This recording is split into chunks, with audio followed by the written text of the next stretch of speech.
Bienvenue dans le processus talk. Le mec se lève, il en a rien à faire. Ah, il fait froid un peu. On est dans un épisode où on se caille, on va pas se mentir. Mais on le fait quand même parce que c'est ça le processus talk. De quoi on parle aujourd'hui, Jenny? Aujourd'hui, on parle que le dernier podcast qui est sorti, c'est le podcast avec notre invité surprise de base, qui était Kevin Ferreira, qui est Swiss Fit. On espère qu'il vous aura plu ce podcast quand même. Ouais, on espère parce que... Partagez-le, faites-nous vos retours. Ouais, de ouf. Mais c'était une expérience de dingue pour nous au niveau de la discussion qu'on a eue avec lui. Et on espérera que vous aurez kiffé et que ça vous aura appris pas mal de choses sur les blessures quand même. Et puis honnêtement, on n'est pas à l'abri qu'un jour il y a un autre épisode avec lui, tu vois. Au vu des retours qu'il nous a fait quand même, il y a moyen que... D'ailleurs, petit aparté, la prochaine fois on peut aller filmer là-haut. Oui. La montagne en face. Le Grand Colombier. Le Grand Colombier. Absolument. Pour ceux qui veulent venir visiter les lieux où on tourne. Petit aparté sur le testing articulaire. Il nous reste toujours des places pour le testing articulaire pour ceux qui veulent. D'ailleurs, on l'a pas dit la dernière fois, mais Kevin Ferreira, K-Swiss Fit, est la personne qui nous a formés au testing articulaire. En partie, ouais. On lui a montré notre testing articulaire. Il a kiffé. Il veut qu'on lui envoie le fichier, sur lequel on a travaillé pendant à peu près une semaine. Ouais. Si ce n'est plus. Ouais, si ce n'est plus. Ouais. Enfin bref. Petit instant à promo quand même. Donc, on a parlé des testings. Moi, j'ai toujours quelques places en coaching en ligne. Donc, n'hésite pas à me contacter si tu veux. Si tu commences à stagner dans tes performances et puis que tu veux, continuer de progresser, assurer ta longévité. Moi, je t'accompagnerai là-dessus via la mobilité, l'entraînement articulaire. Et puis, si tu as besoin de faire un testing aussi en distanciel, c'est possible. Donc, contacte-moi pour ça. Et puis toi, Gianni? Moi, c'est sur tout ce qui est programmation pour les sports d'endurance, trail, running, vélo, cycliste. La saison de ski, de rando, ski d'alpi commence à s'éteindre progressivement, donc voilà. Regarde la neige autour de nous. Mais il y en a beaucoup. Hein. Mais la saison des courses pour les sports d'été va bientôt arriver, donc c'est le moment de se préparer. Donc n'hésite pas à me contacter si tu as besoin. Et il nous reste une place de coaching en collaboration. Voilà, en collab. Donc sport d'endurance et préparation physique pour ce sport d'endurance. Distanciel ou présentiel sur Genève, Haute-Savoie, Savoie. Il nous reste une place de coaching, donc c'est la tienne. C'est la tienne. Aujourd'hui, on va parler des data, des outils de mesure pour ces data et de l'interprétation de ces données que tu peux avoir. Parce qu'il y a plein d'outils sur le marché, il y a plein de données différentes, il y a plein de choses, ça caille mec, j'ai froid. Ouais, c'est vraiment froid. Il y a plein de data différentes. On est désolé si on renifle. Plein d'outils différents, mais on ne sait pas forcément comment les utiliser. Donc c'est simple, on a fait une liste, et on va prendre chaque outil. Non exhaustive. Une liste non exhaustive. Non exhaustive, c'est important. C'est bon, c'est pas une liste. C'est bon, tu sais ce que ça veut dire exhaustive. C'est pas une liste. C'est pas une liste. C'est une liste non exhaustive. Non exhaustive. Quand tu dis que quelque chose est exhaustif, c'est-à-dire que c'est complet.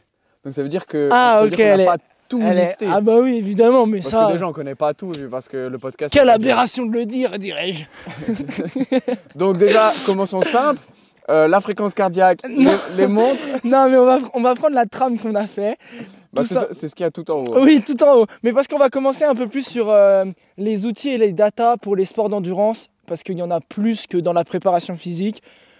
Même si mais il y en a plus, mais même s'il y en a pas mal dans la préparation physique. En tout cas, je dirais que c'est déjà une pratique où, même chez les pratiquants, tout le monde a son outil de mesure. Tout le monde a sa montre GPS cardio, tout le monde a son cardio-fréquence-mètre en ceinture, je veux dire. Donc, je dirais que déjà, c'est un truc où, dans les pratiquants, il y a du matos de mesure. En fait, c'est que c'est beaucoup plus répandu. C'est beaucoup plus utilisé par le pratiquant lambda. sans forcément aller dans le haut niveau. Enfin bon, on commence tout de suite. Premier outil de mesure, les montres GPS avec capteur de fréquence cardiaque intégré. Oui, oui, oui, monsieur, vous avez bien entendu. Elle fait le café et elle...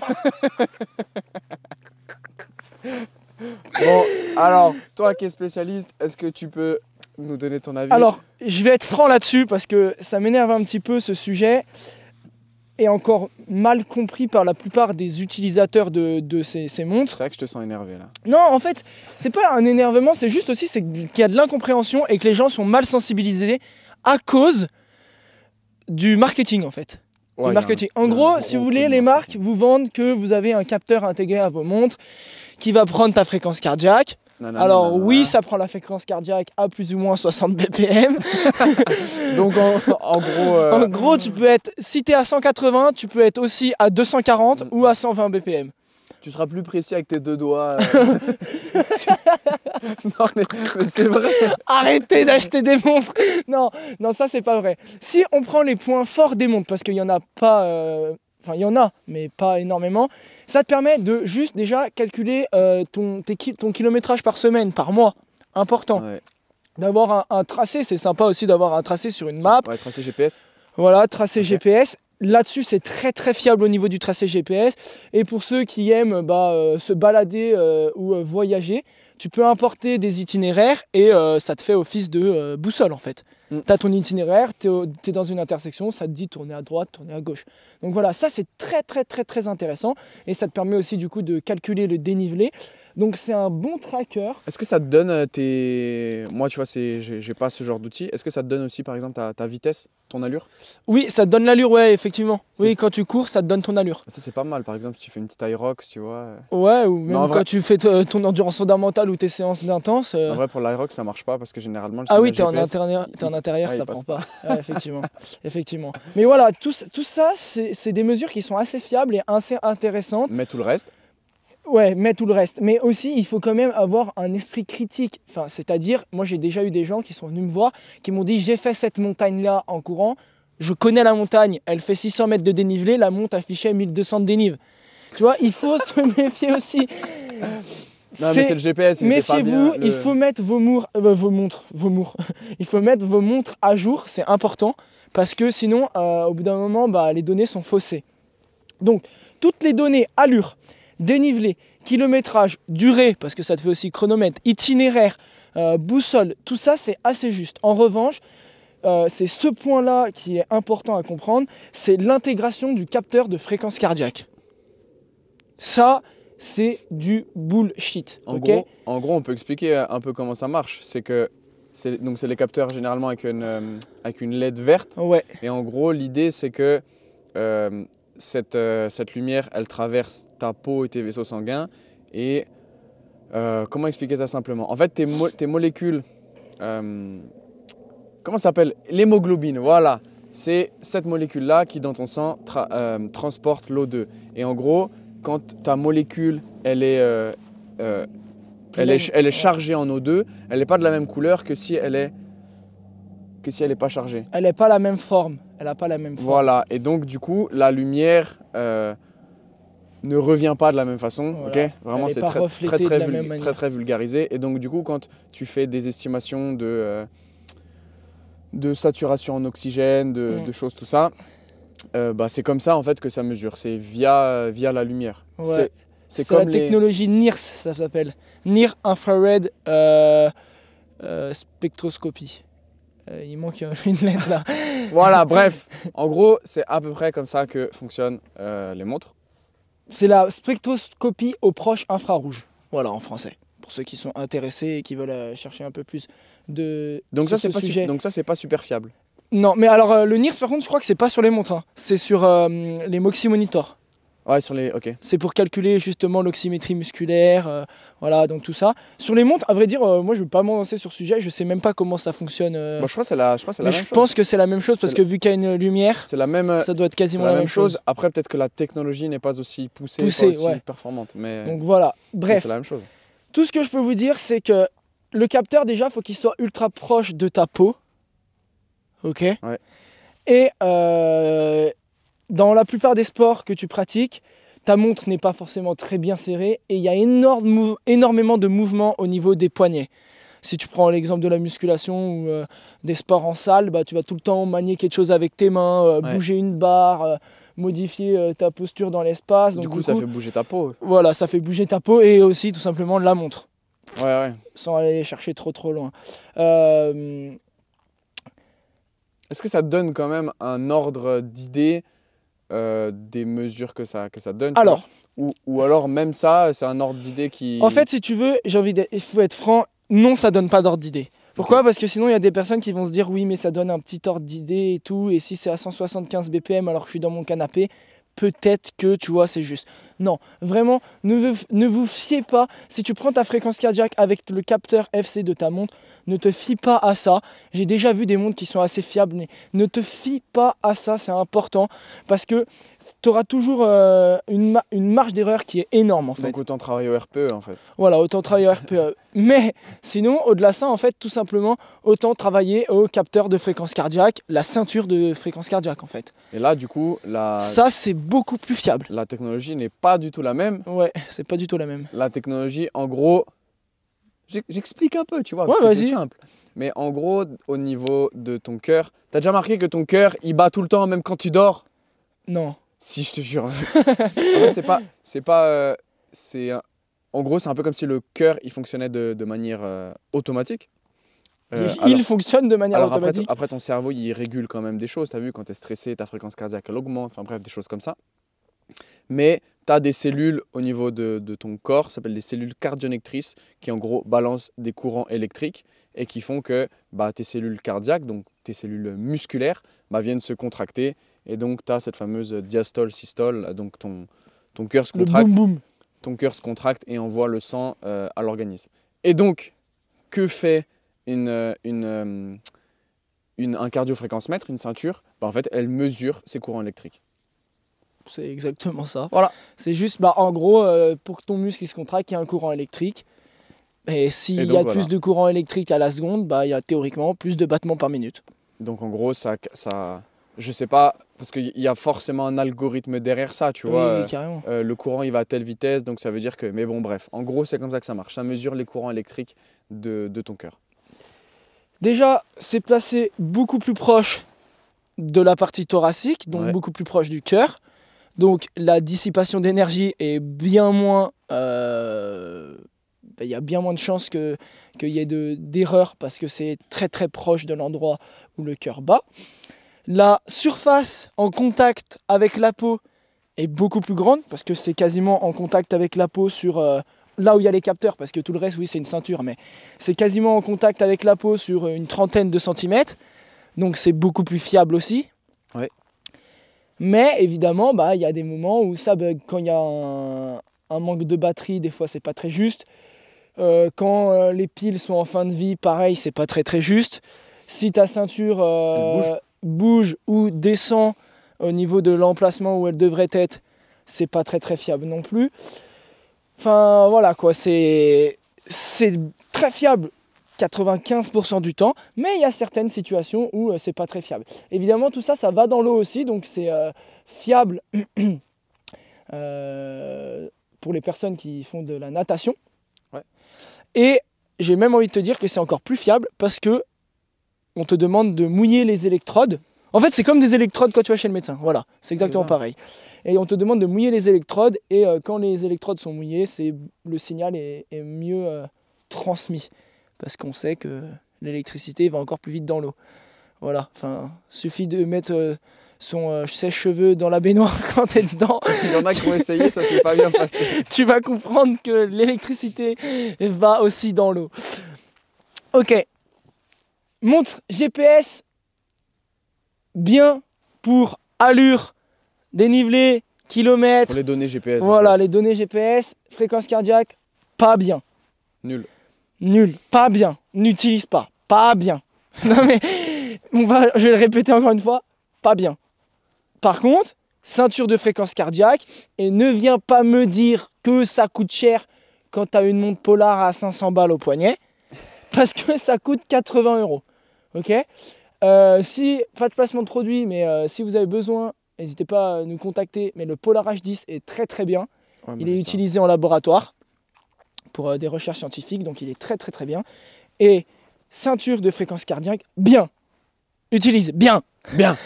Voilà. J'aime bien. Ok, simple. Ok, on passe au capteur de puissance Stride. Est-ce que tu connais? Non. Tu connais? C'est les trucs, les capteurs que tu mets sur les chaussures, c'est ça? Exactement, c'est ça. C'est des accéléromètres en fait. C'est des accéléromètres. Ouais, c'est ça. Voilà, fin. Non, on va quand même débattre un petit peu. Très rapidement, parce que... Je sais qu'on en a un peu parlé quand j'étais à la fac. Et globalement, ça peut te donner déjà des indices de vitesse, mais aussi des indices sur ta foulée. Ouais, oui, totalement. La façon dont tu poses le pied et tout ça. Ah ouais, bien, intéressant, je n'avais pas noté ça. Ouais. Oui, totalement. Mais honnêtement, j'en sais pas plus que ça. Et ben encore une fois, c'est comme avec tous les outils, il faut prendre avec des pincettes le retour que tu as. Ça peut te donner des idées, mais par exemple, si tu sais que ça donne le temps de contact au sol, par exemple. Ouais. Et puis, Et puis même, je dirais, je pense que ça doit pouvoir te donner aussi l'amplitude du choc, en gros, sur ta foulée. Ouais, carrément. Donc du coup, après, tu peux mesurer sur du plat, sur de la pente, sur de la montée, sur des choses comme ça. Bon, là, on a peut-être passé un peu vite sur le Stride, mais pour ceux qui ne connaissent pas, c'est un petit capteur que tu mets sur tes chaussures de course à pied et qui calcule puissance. Tout ce qu'on vient de dire. Voilà, tout ce qu'on vient de dire auparavant. Mais ce pourquoi je l'ai noté, c'était vraiment pour la puissance, parce que c'est la donnée qui est la plus utilisable pour le coureur lambda ou pour un préparateur physique qui voudrait utiliser le Stride. Il faut savoir que d'après ce que j'ai lu et tout, et d'après ce que les personnes qui ont expérimenté m'ont fait comme retour avec ce capteur, au-delà de 6-8% de pente, c'est plus très très fiable. Ah ouais, donc en fait, c'est-à-dire que ça ne reflète pas la charge interne que ton corps physiologiquement reçoit, quoi. Okay. En gros, on va parler très brièvement de l'économie, comment ton corps dépense de l'énergie comparé à une puissance ou une allure. Et sur du 0 à 8%, c'est assez fiable. La puissance que reflète le capteur est assez juste par rapport à la charge interne physiologique. Mais sur la partie au-dessus de 8% de pente, si tu n'es pas très économique à ce gradient, au final, c'est pas très très juste. Ça te donne une donnée, mais par exemple 200 watts à 15 degrés de pente ou 200 watts à 0 degré de pente, oui, c'est 200 watts, mais pour ton corps, en réalité, c'est pas forcément 200 watts. Donc ça, il faut l'expérimenter et il faut vraiment le répéter dans le temps et voir comment les valeurs peuvent être interprétées en fonction de toi et en fonction d'un large panel d'individus. Donc voilà. Mais enfin bref, la donnée la plus utilisable avec ce capteur Stride, c'est la puissance. Potentiellement mieux sur des gradients de pente inférieurs à 8%. Et encore une fois, ça peut te permettre de travailler par exemple en course à pied avec la puissance critique. Au lieu de travailler qu'avec la vitesse critique, ça te permet d'avoir une valeur en plus. Donc de travailler avec allure, fréquence cardiaque, puissance et ressenti. Donc en gros, si on prend les 3 P de Steven Seiler, là, perception, performance, physiologie, tu as la perception RPE, tu as 2 valeurs de performance, puissance et puissance, puissance et allure, pardon. Et le dernier, c'est la performance. Non, j'ai dit quoi? Mec, je me suis embrouillé. Perception, performance, physiologie. Et physiologie, tu as la fréquence cardiaque. Voilà. Donc ça te permet en fait d'avoir plus de valeurs. Alors après, encore une fois, ça dépend de ce que tu fais avec ces valeurs. Si tu les analyses jamais, pas très intéressant. Et il faut les analyser correctement. On passe au prochain. Ouais. Moi, c'est vrai que c'est que des outils que j'utilise pas beaucoup. Moi non plus, j'utilise pas beaucoup, mais c'est juste, je suis un peu sensibilisé dessus et à terme, j'aimerais bien les utiliser quand même. De toute façon, je le dis direct, ce podcast, on le refera quand on les aura utilisés et qu'on les aura séchés. Au final, toi, tu utilises beaucoup l'AFC. Beaucoup l'AFC. L'AFC et après... Et l'allure. Ouais, voilà, ouais. AFC et l'allure, énormément. Les infos GPS, ouais. J'ai lu pas mal de trucs, mais encore une fois, ma pratique ne complète pas ma théorie. Donc c'est que de la théorie là, ce que je dis. J'ai lu pas mal de trucs sur le capteur Stride Et j'ai lu pas mal de trucs sur le prochain outil qu'on va utiliser, l'analyseur de lactate. Même ça, toi, tu es énormément sensibilisé à ça quand même. Alors du coup, l'analyseur de lactate, comment ça fonctionne? C'est quoi? Je ne sais pas si c'est le même outil, mais en gros, il y en a un que tu peux prendre au doigt et l'autre que tu peux prendre à l'oreille. À l'oreille, je crois que c'est pareil. C'est le même, ouais. Ok. Bah, du coup, c'est simple, hein, c'est à l'effort. Tu viens, en gros, c'est un outil avec une sorte de petite aiguille que tu viens planter soit dans le doigt, soit dans l'oreille. Tu récupères du coup une goutte de sang. Une goutte de sang. Et du coup, ben, tu évalues le lactate, la lactatémie. La lactatémie dans le sang. Donc le taux de lactate dans le sang. Et qui n'est pas de l'acide lactique. Oui, et qui n'est pas tout le lactate que tu produis. Là, c'est cette valeur de lactatémie que tu as suite à la prise de lactate avec l'analyseur de lactate. Tout simplement, c'est la lactatémie qui est en flux.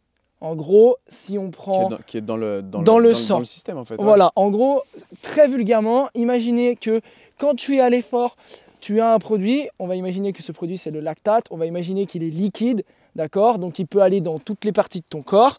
Il y a certaines parties de ton corps... Pardon. Il y a certaines parties de ton corps qui utilisent le lactate parce que non, ce n'est pas un déchet. Non. non, ce n'est pas un déchet. Donc il y a certaines parties de ton corps qui utilisent ce lactate. Donc imaginons que tu produis 10 litres de lactate. Il y a peut-être 8 litres de lactate qui est utilisé par ton corps. Et au final, il n'y a que 2 litres qui est en flux dans le sang. Et donc nous, avec cet analyseur de lactate, on peut voir ce qui reste dans ton sang. Et en fonction de l'intensité à laquelle tu es et en fonction de ta capacité à recycler le lactate, il y aura plus ou moins de lactate dans le sang. Et à quoi ça sert? Nous, on l'a testé, pareil, quand j'étais en études, sur des tests d'effort sur vélo. Et en gros, notre but, c'était de déterminer le MLSS, c'est le Maximal Lactate Steady State.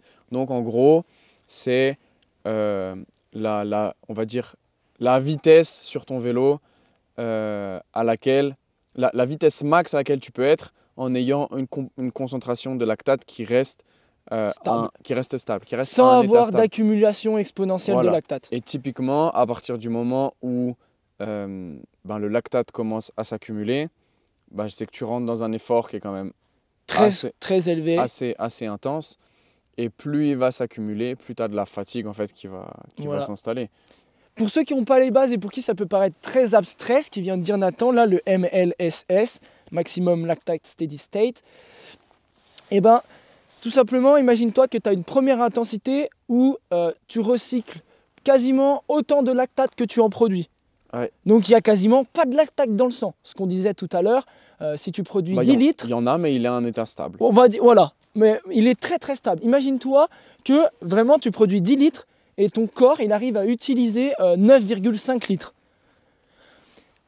Il y a un deuxième état où tu produis toujours 10 litres de lactate. Par contre ton corps il n'est pas capable d'en utiliser autant. Il va en utiliser que 7 litres par exemple. Mais c'est stable. Tu as toujours 3 litres qui sont en flux.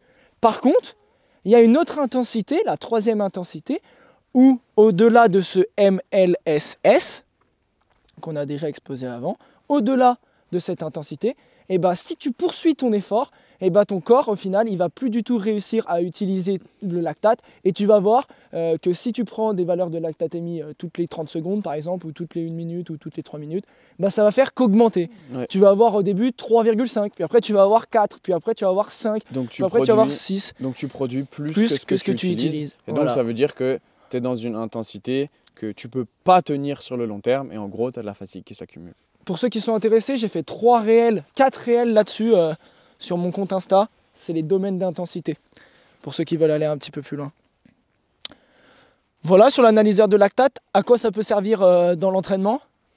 Typiquement, tu vois, si tu veux déterminer ta MLSS, ça te permet derrière de caler tes intensités, par exemple, pour rester à cette... En gros, si tu connais l'intensité pour laquelle tu es au MLSS, tu sais que si tu veux reculer ce seuil, il faut t'entraîner proche de cette valeur-là. proche de cette intensité-là. Exactement. Ah. Donc ça, c'est un petit peu abstrait, encore une fois, si tu n'as jamais utilisé le valeur de lactate. Là, le but, c'est de vous sensibiliser à tous ces outils qui existent sur le marché et que tu peux potentiellement rencontrer avec un préparateur physique. Mais en gros, à l'entraînement, on ne va pas se mentir, tu ne vas pas partir courir ou aller faire du vélo avec ton analyseur de lactate dans la poche. Ou alors, tu peux le faire sur, entre guillemets, des séances clés. Une séance que tu répètes dans le temps, avec si possible les mêmes conditions, avant, pendant et après le test, après la séance, pardon. Et tu prends des valeurs de lactate et tu vois la cinétique de ce lactate, dans le temps de séance en séance. Et tu peux donc voir une évolution en fonction de ce que tu recycles ou de ce que tu produis comme lactate. Donc voilà. Et c'est très utilisé sur des testings physiologiques. En fait, pendant l'entraînement, c'est pas très utilisé, sauf chez des sportifs d'assez bon niveau. En gros, ils contrôlent le lactate pour voir s'ils étaient à la bonne intensité. Tout simplement, s'ils voient que le lactate dérive progressivement, tu as de plus en plus d'accumulation, et que le but c'était de rester à ce MLSS. Par exemple. Voilà. Et c'est que tu en as trop fait. Ouais. Voilà, tu en as trop fait, et du coup, c'est un indicateur. Objectif. Ça contrôle, ça te dit, mec, t'as poussé un peu trop loin. Voilà. Outil suivant. Outil suivant. Capteur Moxy, ouais, il nous reste 2 outils qui sont encore plus poussés que le lactate et qui sont, je pense, encore moins utilisés. On va juste vous expliquer ce que c'est, parce qu'on a déjà travaillé ensemble une fois avec ces outils. Ouais, c'est vrai. Au séminaire, on s'est rencontrés. C'était l'histoire d'amour. Voilà, on a utilisé le capteur Moxy. Donc, d'ailleurs, c'était vraiment intéressant ça. Ça c'est super intéressant. Le Moxy Monitor, là c'est une marque, hein, mais il y en existe plein d'autres. Ça marche avec la lumière. C'est la spectroscopie au proche infrarouge, c'est ce qu'on vous expliquait tout à l'heure. Donc là, comme Nathan l'a expliqué, en fonction de la forme de l'hémoglobine, elle ne renvoie pas de la même manière la lumière qui lui a été envoyée. Et du coup, ça arrive... Voilà, ça mesure la vitesse de retour de la lumière en gros. Voilà, ça mesure la vitesse de retour de la lumière. Et derrière, il y a un algorithme qui calcule et qui sait, du coup, à combien de pourcents ton sang est saturé en oxygène. Parce que exactement. Du coup, c'est ça le principe d'un capteur Moxy, c'est de mesurer en gros l'oxymétrie musculaire. Voilà, donc ça veut dire l'oxygène que tu as dans le sang. Ouais, c'est ça. Donc, on peut expliquer vite fait les tests qu'on a fait. C'est que, en gros, donc c'était avec... Oh, le soleil, il fait tellement plaisir. C'était avec Sean de Upside Strength, donc, qui donnait un séminaire à Keep Up à Genève. Et en gros, le test qu'on a fait, c'est qu'il nous a mis un capteur Moxy et derrière, il fallait expérimenter. Donc, de mémoire, on a fait des tractions, c'est ça ? On a fait des tractions, on a fait aussi sur du vélo. On a fait des tractions. Moi, j'ai fait des tractions et du coup, j'avais le capteur Moxy sur les biceps. Oui, sur les biceps, oui. Mais je sais pas si c'était les biceps ou les avant-bras. Biceps. Je pense que c'était les biceps et du coup, je suis parti à froid sur un max rep. D'ailleurs, j'ai dû faire 20 reps, je pense, un truc comme ça. Aïe, trop chaud. En fait, c'est intéressant de voir qu'au début, tu as une valeur de repos qui est assez stable. J'ai fait mes 20 reps et puis en 30 secondes à peu près, tu reviens à une valeur qui est assez stable. Mais là, elle était supérieure à ma valeur d'avant, simplement parce que avant, je ne me suis pas échauffé. Et du coup, c'est normal qu'après avoir fait ces 20 tractions, la valeur est augmentée, cette valeur stable, simplement parce qu'il y a eu cet effet d'échauffement. Et là, du coup, je me suis dit, c'est ouf quand même parce que ça met vachement en lumière l'effet de l'échauffement. Tu as un truc objectif qui fait que, là, du coup, ton corps, il vient amener plus d'oxygène dans cette région-là. C'est parce que tu vas utiliser ce groupe musculaire. Donc voilà, c'est important. Donc déjà, je me suis dit, c'est cool parce que ça met en lumière l'importance de l'échauffement. Et puis, un autre truc qui est intéressant, là, on rentre dans de la physio un peu poussée, je vais essayer de l'expliquer de manière simple. Vraiment, le but, c'est de vous sensibiliser. Si vous ne connaissez pas ces outils, n'hésitez pas à nous contacter pour qu'on en discute ou même fais tes recherches par toi-même. Il y a plein de trucs sur le net. Ce qui était cool de voir, c'est que, comme je l'ai dit, en 30 secondes, tu étais revenu à une valeur stable. Et en fait, ça, dans la physiologie du corps, en gros, tu as plusieurs filières qui te permettent de créer des molécules d'énergie. Okay, ces molécules d'énergie, elles sont nécessaires pour que ton muscle se contracte. Pour produire l'énergie. Voilà, exactement. Donc si tu n'as pas ces molécules d'énergie, ton muscle ne se contracte pas. En gros, c'est ça. Et il y a une de ces filières qui marche avec un composant qu'on appelle la phosphocréatine. Et en fait, on dit que ces stocks-là, ils sont refaits à 50% 30 secondes après que tu as arrêté l'effort. Et en fait, il se trouve que ces stocks de phosphocréatine sont corrélés avec cette saturation en oxygène.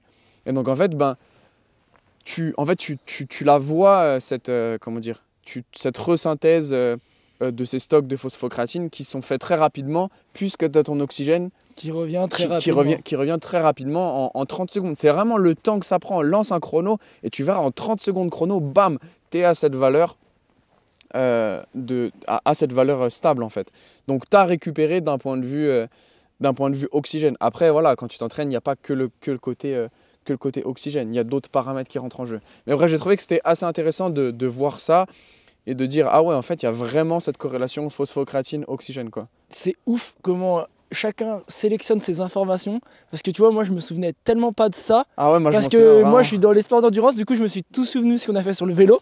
Ouais. Sur le vélo, genre, c'est tout dans ma tête. Je sais précisément tout ce qui s'est passé, mais ça, je m'en souvenais plus. Et toi, vu que tu es intéressé par ça, c'est vrai. Mais du coup, moi, je vais vous parler de mon expérience sur le vélo. En gros, Nathan l'a bien expliqué, mais l'oxymétrie musculaire, c'est la saturation de ton sang en oxygène. Au repos, là, si on se met un oxymètre de pouls au bout du doigt, on est aux alentours de 97 et 99% de saturation. Donc, quasiment toute l'hémoglobine contient de l'oxygène. Et pendant l'effort, forcément, ça chute. Voilà, pendant l'effort, on utilise cet oxygène pour produire l'énergie. Globalement, si juste, tu vois, je reprends l'effort un peu muscu, quand tu es à l'échec, tu es proche de zéro. Tu es quasiment à zéro. C'est impossible d'être à zéro. Je me souviens que sur les capteurs, c'était pas possible d'atteindre zéro. C'est mais impossible. Voilà, en gros, quand tu es à l'échec, ça veut dire que tu es à zéro. Il n'y a plus d'oxygène dans ton sang au niveau du muscle. En tout cas, la cinétique de l'oxymétrie montre que ça dégringole et ça atteint une valeur minimale. Mais en 30 secondes, tu as vu, c'est revenu. Vas-y, excuse-moi de t'avoir coupé. Enfin bon, du coup, ce qui est intéressant, c'est de voir qu'en fonction de ces différentes intensités qu'on parlait juste avant avec le lactate et que tout est corrélé, c'est que en fonction de l'intensité où tu es, tu vas pouvoir maintenir des valeurs soit stables et élevées d'oxymétrie. Exemple, au lieu d'être à 99% de saturation, tu vas être à 70% de saturation, mais pendant 2 heures, ça va être stable. Ouais. Mais tu vas utiliser de l'oxygène, donc tu n'es pas à 99%. Deuxième intensité dont on parlait tout à l'heure, c'est un peu comme le lactate en fait. Et au lieu d'utiliser que 70%, tu vas utiliser 50%. Donc tu vas être à 50% de saturation, mais tu vas te rendre compte qu'au final, si tu restes longtemps dans cet effort, tu vas juste utiliser plus d'oxygène, mais tu vas rester à 50%. Ou alors tu vas utiliser de plus en plus d'oxygène. Donc ta saturation va diminuer, mais très progressivement. Il va te falloir 1, 2 heures, 3 heures, et puis au final, tu vas avoir un décrément de 2, 3, 4, 5%. Donc au lieu d'utiliser 50%, tu vas utiliser 52, 55%. Un décrément, t'es sûr c'est français? Bah oui. Ok. Ah, je sais pas. Un décrément. Oui, totalement. Ah si, ça j'en suis sûr. Incrément, décrément on dit? Bah oui. Ok, pour moi le décrément c'est genre des bouteilles de crément, tu sais. C'est le mec qui dit ça alors qu'il boit pas une goutte d'alcool. Mais bref, du coup t'as un décrément qui est progressif. Donc ça va se faire progressivement dans le temps. Et à contrario, sur la dernière intensité, déjà dans les 30 secondes tu commences, t'as ton oxygène qui dégringole d'un coup sec et qui va se retrouver à 20%. Et si tu continues comme ça, le décrément, au lieu qu'il se fasse sur 2-3 heures, il va se faire sur 10-15 minutes, même pas 5 minutes. Et au lieu d'être à 20%, tu vas te retrouver à 5% de saturation. Donc en gros, tu utilises 95% de ton oxygène que tu as à disposition. Et du coup, c'est ouf de voir que tous les systèmes sont interreliés, qu'en gros, tu as une intensité où tu maîtrises tout est parfait. Une deuxième intensité où, au final, si tu maintiens cette intensité longtemps dans le temps, ça va dériver progressivement vers le désordre. Et une troisième intensité où dès que tu es dans cette intensité, bam, ça chute. Le désordre, il est instantané, quoi. Et tu sens vraiment que, en gros, ton corps, son but, c'est de rester en vie. Donc, il va te dire stop l'intensité ou je te fais mourir. Donc, c'est grâce à ce genre de mesure qu'on peut déterminer nos 3 domaines d'intensité que tu as parlé sur les réels. En fait, c'est dommage que... Enfin, c'est dommage. Là, on pourrait vous faire un podcast quasiment que sur les domaines d'intensité, mais c'est les bases fondamentales de l'entraînement. Si tu comprends ces 3 intensités-là, tu comprends comment t'entraîner, et selon moi, c'est un peu la base de comprendre comment s'entraîner, tu vois. Et ça fonctionne aussi en musculation. Parce qu'au final, toi, tu as montré que si tu vas à l'échec, tu es très proche de ton 0 en saturation en oxygène. Ouais. Mais si tu restes assez loin de l'échec, tu vas pas descendre aussi bas au niveau de la saturation en oxygène. Non. Tu vas utiliser moins d'oxygène. Ouais, ça marche pareil. Ton corps, il sait pas ce que c'est de pédaler sur un vélo ou faire une traction ou un squat. Au final, c'est la même chose. Stress. C'est la même chose pour lui. C'est un stress. Dernier. Non, pas dernier. Si. C'est dernier. Dernier. VO2 Master. Tu connais? Je connais rien. Non. Très brièvement, parce que je n'ai jamais utilisé cet outil pour le coup. J'en ai entendu vaguement parler, mais en gros, c'est un masque que tu mets devant ton nez et ta bouche et qui calcule les échanges ventilatoires. Donc pareil, tu as le volume d'air inspiré. Oui, tu en as déjà entendu parler, c'est sûr. Mais en fait, même on l'a testé en cours. Ok, bon voilà, tu peux peut-être mieux en parler que moi. Mais vas-y. En gros, on a le volume d'air inspiré, le volume d'air expiré, on a les échanges ventilatoires, donc l'oxygène et le CO2 le dioxygène et le dioxyde de carbone CO2. Qui est relâché lors de l'expiration. Donc ça te donne toutes ces informations là. Oh, ça me fait penser qu'on n'a pas parlé d'un truc. Ouais, tu le diras après. Parce que Non, attends, je finis. Non, mais attends. Via ces échanges gazeux, oui, tu peux mesurer aussi la dépense calorique. Et je crois d'ailleurs que c'est la méthode la plus fiable pour mesurer la dépense calorique. Ok, alors ça je connais pas du tout. Sur le côté gazeux. Ouais, je connais pas du tout. Moi non plus, mais je sais que... Ok, bon j'irai regarder, mais je savais pas. Mais du coup oui, ça calcule en gros, par exemple, tout ce qui se passe au niveau ventilatoire. Oxygène, CO2, fréquence respiratoire, volume d'inspiration et d'expiration. Voilà, ça peut te donner un peu plus d'informations sur la respiration. Je suis en train de me former sur la respiration, donc on va pas... s'engager dans un terrain un peu glissant pour le moment. Voilà pour le VO2 Master, c'était assez rapide. Si vous voulez avoir plus d'infos, vous contactez Sean Seal Upside Strength. Lui, il vous en dira plus que nous. Du coup, attends, ça te donne des infos en gros relatives à ta VO2 max? Oui, totalement. Et du coup, je pense que tu peux parler de la VO2 max dans l'entraînement d'endurance, non?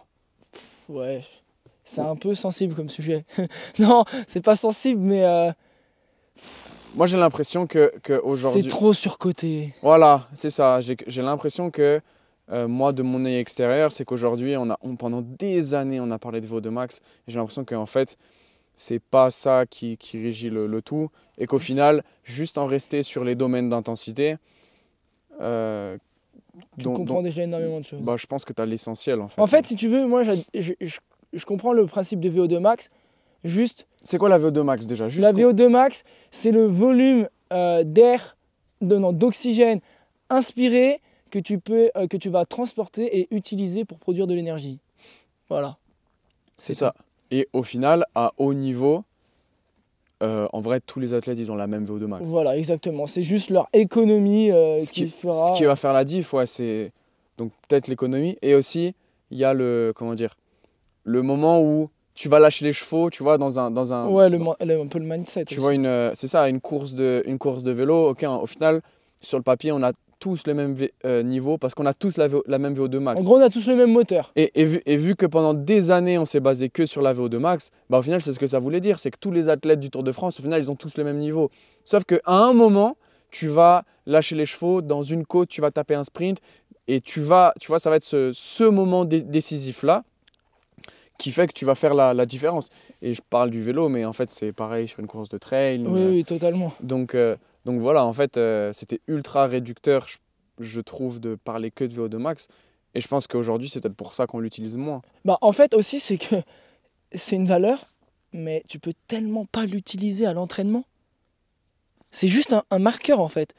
Tu peux pas l'utiliser à l'entraînement. Le lactate, ok, c'est chiant à utiliser, mais tu peux le faire de temps en temps. Le Moxy, c'est absolument pas chiant à l'utiliser et tu peux le faire régulièrement.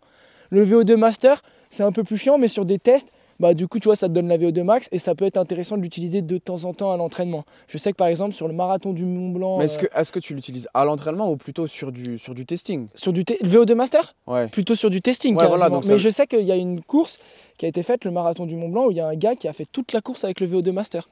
Okay. Toute la course, les 4-5 heures de course, il l'a fait avec le... Voilà, je te laisse imaginer la transpiration dans la bouche. Mais bref, en gros, pour moi, c'est juste qu'à l'entraînement, tu peux pas l'utiliser. Je vais courir à 50% de VO2 max, ok. Déjà, même tous ces outils, en vrai, il faut quand même déjà pratiquer à un certain niveau, je pense, pour que... Non, ça, je suis pas d'accord avec toi. Ah ouais? Ouais, moi je trouve que justement, ça serait intéressant pour la population générale d'utiliser ces outils juste pour en fait qu'ils se rendent compte de ce qui se passe dans leur corps. Ouais. Tu vois, parce que tout le monde pourra dire ah bah je cours vite, c'est difficile.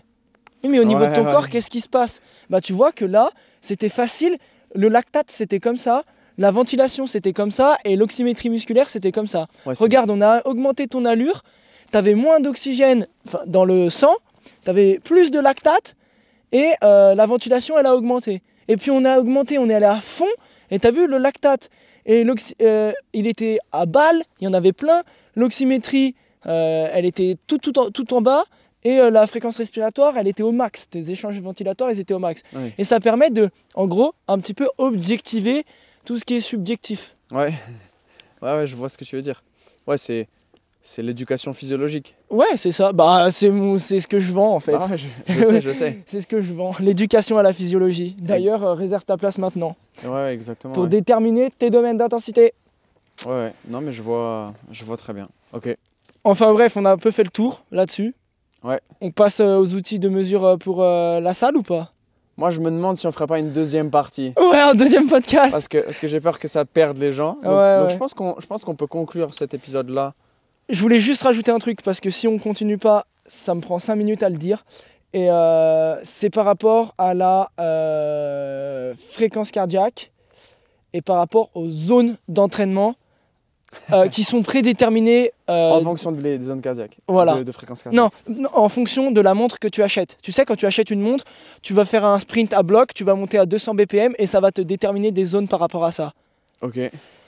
Arrêtez de vous baser à ces zones de fréquence cardiaque de l'application. C'est faux. Vraiment, c'est comme la fréquence cardiaque au poignet. Ce n'est pas bien. C'est faux. Ce n'est pas personnel. 70% de fréquence cardiaque pour toi, pour Nathan, pour moi, c'est pas la même intensité. Ah, ça c'est sûr. Non, mais c'est pas la même intensité. Ça se trouve qu'à 70%, moi je suis à 130 BPM, 140 BPM en zone 2. Et ça se trouve que toi, 70%, t'es déjà passé dans la deuxième intensité dont on parle depuis tout à l'heure. Donc ne vous fiez pas à ces zones cardiaques. J'ai déjà entendu des gens qui m'ont dit Gianni, j'ai regardé sur ma montre, j'ai fait 1h30 en zone 5. T'es au courant que la zone 5 c'est 45 minutes max? Mais du coup ça veut dire aussi, même si tu le fais, tu vois, typiquement moi j'ai mon cardio-fréquence-mètre sur l'application Polar, il te donne aussi des zones d'entraînement en fonction de la fréquence cardiaque. Ça veut aussi dire que même ces zones-là, elles sont pas fiables. Ah mais c'est ça dont je parle, ça c'est pas fiable. Voilà. Ça c'est pas fiable. Oui, mais parce que tu parlais uniquement des montres au poignet, mais ça veut dire que même si tu la prends avec un cardio-fréquence-mètre, ah oui, en gros les zones d'entraînement basées sur la fréquence cardiaque, elles sont pas justes. Parce que c'est des pourcentages déjà d'une fréquence qui est déjà maximale, qui a été testée potentiellement. Voir si tu n'as jamais fait une fréquence cardiaque maximale, c'est par rapport à ton poids, ta taille, ton sexe et ton âge. Donc voilà, c'est pas fiable du tout. Et puis surtout, la fréquence cardiaque, elle varie en fonction de plein de choses. Elle est quand même corrélée à tout ton système nerveux et donc en fonction de ton humeur, ton niveau de stress, de fatigue, ton alimentation, ton hydratation, bam, ta fréquence cardiaque, elle peut varier selon tout ça. Et donc aujourd'hui, tu es à 150 BPM et le lendemain, tu seras pour le même effort à peut-être 180. Bon, j'ai dit un truc. Ouais, c'est une aberration, mais c'est pour que vous compreniez. Mais voilà, c'est juste pour illustrer, ouais. Donc voilà, ça varie beaucoup trop. Et c'est ce qui fait que du coup, c'est pas assez fiable pour l'entraînement en endurance. En tout cas, pas que la fréquence cardiaque. Non, si, alors attends, en fait c'est ça que j'essaye de dire tout à l'heure. En gros, non mais en fait on s'est mal compris. En gros, voilà, c'est moi qui me suis mal exprimé. Les zones qui sont préfaites dans les applications. Ouais. Peu importe que ce soit pris à la montre, t'as déjà bien compris qu'à la montre c'est nul, ça fonctionne pas. Et si tu l'as pris au cardio-fréquence-mètre, c'est pareil. Quand c'est prédéfini dans l'application, ça c'est faux. Okay. C'est pas par rapport à toi-même, c'est un algorithme, c'est faux, ok? Par contre, les zones de fréquence cardiaque, si tu fais un testing physiologique, une éducation à la physiologie, ou bref, peu importe, et que derrière, ton coach t'a déterminé des zones d'entraînement en fréquence cardiaque ça marche. Par rapport à toi, ça c'est juste. Ah ouais. C'est simple. Même si ta fréquence cardiaque, elle varie en fonction de tout le côté nerveux. Ça, c'est, on va dire, c'est au coach d'avoir l'esprit critique pour se dire ok, là il a dérivé, ok, là il n'était pas en forme. Exemple concret pour qu'ils comprennent, je prends jamais la voiture. Ouais. Je prends jamais la voiture. Si je pars de chez moi et que je vais courir et que je fais ma zone 2, je vais être tranquille, je vais être aux alentours de 135-138 BPM. Ok. Ultra light. Voilà, j'ai une fréquence max à 205, donc pour moi c'est light. Je dois avoir un SV1 à 150, tu vois, 155, donc c'est light. Ok. Je prends ma voiture, je fais 30 minutes de route, il y a les bouchons, je gueule dans tous les sens parce que je déteste la voiture et que c'est jamais un stress auquel je suis exposé. Je sors de ma voiture, je fais une zone 2, bah je vais être tout de suite à 140, 143. Alors c'est pas beaucoup de plus, mais c'est pas ma zone 2 de base. Et pourtant, je suis quand même en zone 2. Ouais. C'est juste que ce stress-là, je sais que bah voilà, j'ai eu un stress en plus. Et voilà. Et pareil sur la dérive, si tu maintiens cette zone 2 pendant 5 heures, peut-être qu'à la fin, tu as commencé à 140 BPM. Mais à la fin, tu seras à 155. Mais peut-être qu'au final, tu es toujours en zone 2 en fait. Mais est-ce que. Mais c'est dans ce sens-là, travailler uniquement avec la fréquence cardiaque, du coup, c'est peut-être pas suffisamment fiable. Et donc, tu travailles derrière avec du RPE et de la vitesse. Du ressenti, de la vitesse et de la fréquence cardiaque en prenant en compte tous ces phénomènes physiologiques qu'on connaît nerveusement et tout. Mais donc pour toi, travailler uniquement avec la fréquence cardiaque, ça peut être suffisant. Ça peut être suffisant. Je te prends l'exemple du trail. T'irais pas corréler ça avec un RPE et un... Ah si, avec un... Ah non, voilà, quand je te dis que la fréquence cardiaque. Bah pour moi, c'est impossible d'avoir que la fréquence cardiaque. Ou alors le mec, il est vraiment pas... Pourquoi c'est impossible? Bah non mais enfin, genre quand tu fais un effort, t'as bien un ressenti d'effort quand même. Oui, mais moi je te demande juste, toi tu le prends pas. Le mec juste, il se base sur sa zone qu'il a déterminée. Ah là, je dois être à... Non, ça fonctionne pas ça. Voilà, donc il faut quand même travailler uniquement avec la fréquence cardiaque, ça marche pas. Uniquement, ça fonctionne pas. Il faut que ce soit corrélé avec un RPE et dans l'idéal, une vitesse ou une allure. Et dans l'idéal, une vitesse, une allure. Et on en revient à ce que je disais tout à l'heure, les 3 P de Steven Seiler. Performance, allure, physiologie, fréquence cardiaque, perception, ressenti d'effort, RPE. Bon, on voulait parler uniquement des outils de mesure et au final, on a même parlé entraînement en endurance. Oh. Voilà. Mais je pense que c'est bien qu'on garde l'autre partie pour un autre podcast. Ouais. Les outils de testing, on va dire un peu. Attends, mais je voulais revenir là-dessus, mec. C'était trop bien. En fait, c'est intéressant ta question. Est-ce que c'est travailler qu'avec la fréquence cardiaque ? C'est intéressant. En fait, pour moi, ça me paraît impossible. Mais dans un sens, j'aime bien prendre le trail parce que c'est ultra complexe. Dans un sens, le trail, t'as la météorologie qui rentre en jeu. Ouais. T'as le terrain. T'as la pente. Le terrain et la pente, c'est différent. C'est le gradient, c'est la pente. Et le terrain, ça peut être cailloux, terre, sable, boue, mouillé, pas mouillé, instable, pas instable. Ouais, il y a du sable là. Oui. Instable. Instable. Tu veux dire le Bosu, c'est ça? Les fentes sur Bosu. Bientôt, tu vas voir, ils vont faire des trucs instables sur Bosu avec des assiettes. Et jongler avec en fente. Un bâton du diable, tu sais. Enfin bref, le trail c'est un bon exemple pour ça parce que tu as plein de paramètres. Ouais. Donc ta fréquence cardiaque est influée par plein de paramètres. Ah ouais. Mais ton ressenti aussi est influé par plein de paramètres. Parce qu'il y a des gens, ils vont être sur un gradient de pente à plus de 15%, ils sont super bien, mais tu les mets sur le plat, ils aiment pas. Et puis tu as un autre mec, de 0 à 15%, il est trop bien, mais dès que ça passe 15%, mec, les jambes elles sont gorgées, c'est trop dur. Tu vois ce que je veux dire? Ouais, bah ouais. Et du coup, Si tu travailles qu'avec l'AFC, c'est impossible. Mais tu ne peux pas travailler avec une allure. C'est impossible. Ouais. Même une allure ajustée à la pente, oubliez, c'est impossible. Ça veut dire qu'il faut que ta montre, elle te renvoie le gradient de pente dans lequel tu es actuellement et l'allure à laquelle tu cours dans le gradient de pente. Et que toi, tu aies tous tes chiffres en tête, à te dire, ma zone 2 sur ce gradient de pente, elle est de temps. Non, mais mec, ça fonctionne pas. Donc du coup, tu travailles au ressenti corrélé à la fréquence cardiaque.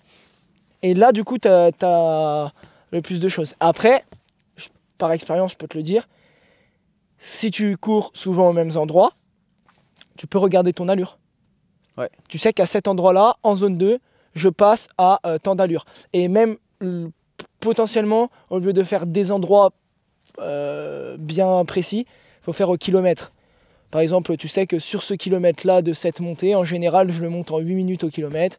Bah voilà, je sais que sur un zone 2, moi... T'es lent, hein. Ah bah ouais, je suis là. Là, je regarde. Quand c'est à 10 à 15% de pente, ça va quoi, quand t'es à 135 BPM. Bon bref, on s'écarte un peu du sujet de base. Non, ça s'écarte pas, Mais on pourrait en parler des heures de ça, on pourrait en parler des heures. D'ailleurs, on va faire un podcast là-dessus, c'est dit. On va faire un podcast là-dessus. Faut-il utiliser la fréquence cardiaque? Allez. C'était un podcast un peu plus sur les sports d'endurance. J'espère que ça vous aura plu. On vous fera un autre podcast sur les autres outils plutôt dans la musculation. Ouais. Parce qu'il y en existe aussi des dizaines. Dans la musculation au sens large, hein, mais oui. C'est pour que les gens comprennent. Très très large. Dans la préparation physique. En salle, absolument. T'as quelque chose à leur dire ou à me dire que je suis chiant parce que je parle trop? Bah non, mais t'es passionné, c'est ça qui est bien. Tu vois, c'est comme... normalement, vous avez regardé le podcast de K-Suisse. C'est incroyable, K-Suisse, tu vois, quand il parle, et c'est la passion qui prend le dessus. Il parle tellement fort. Putain, c'est ouf. Ça se voit tout de suite. Donc là, c'est pareil. De toute façon, vous êtes en train d'écouter deux passionnés en train de parler de ce qui les passionne. Ouais. Donc voilà. En tout cas, pensez, comme d'habitude, à lâcher un petit 5 étoiles sur ce podcast. C'est ça qui nous aide pour le référencement. C'est la récompense. Un petit commentaire. Si vous avez des questions, balancez-les soit sur Spotify ou la plateforme d'écoute que vous utilisez, ou alors directement un DM sur Insta. Et puis surtout, le partage. Ok, c'est vraiment... nous, on fait ça gratuitement. C'est du partage en fait ce qu'on fait. Et voilà, c'est du partage. Donc partagez notre partage. Ça fera un maximum de partage. Ça fera partage au carré. Voilà. Merci. Ciao.